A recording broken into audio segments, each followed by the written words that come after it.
ఈరోజు హైదరాబాద్లోని అమరజ్యోతి కింద ఉన్నటువంటి ఆఫీసులో ఉద్యమకారులను గుర్తించడానికి మరి ఏర్పాటు చేసినటువంటి కమిటీ మరి ఏదైతే ఏర్పాటు చేసిందో ఆ సమావేశానికి మరి రాజన్న సిరిసిల్ల జిల్లా నుంచి కూడా మేము తెలంగాణ ఉద్యమకారులం అందరం కూడా రావడం జరిగింది. మరి ఈరోజు సమావేశం ఉద్దేశం ఏంటంటే మరి వారు ఉద్యమకారుల యొక్క అభిప్రాయాలు కానీ మరి వారి యొక్క నివేదికలు కానీ తీసుకునే విధంగా ఈరోజు సమావేశం ఏర్పాటు చేయడం జరిగింది. మరి ఆ సమావేశానికి మా యొక్క రాజన్న సిరిసిల్లకు సంబంధించినటువంటి నివేదిక కూడా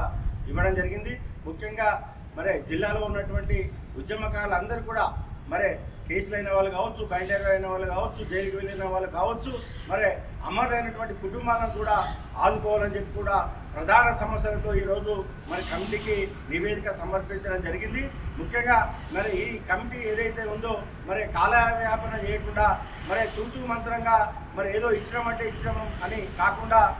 వెంటనే మరి ఈ సెప్టెంబర్ 17 తెలంగాణ విమోచన దినోత్సవం ముందే ఈ యొక్క ఉద్యమకారులను గుర్తించి వాళ్ళందరికీ కూడా న్యాయం చేసే విధంగా మరి గుర్తింపు కార్డు కావచ్చు, మరి 25,000 పెన్షన్ ఇచ్చేటువంటి సౌకర్యం కావచ్చు, మరి 250 గజాల స్థలం కావచ్చు, మరి నిర్మాణానికి 10 లక్షల రుణ సాయం కావచ్చు, మరి ఉద్యమకారుల సంక్షేమ బోర్డు కావచ్చు, మరి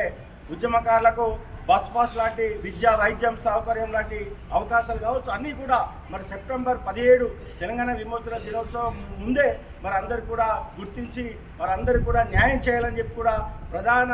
డిమాండ్తో ఈరోజు మరి ఈ యొక్క కమిటీకి నివేదిక సమర్పించడం జరిగింది. మరి కమిటీ మరి అన్ని జిల్లాలకు కూడా వచ్చి మరి 11 ఉద్యమకారుల దరఖాస్తులు కానీ స్వీకరించి మరి ఆన్లైన్ కావచ్చు, ఆఫ్లైన్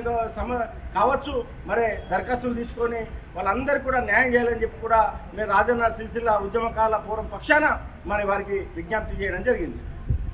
జై తెలంగాణ.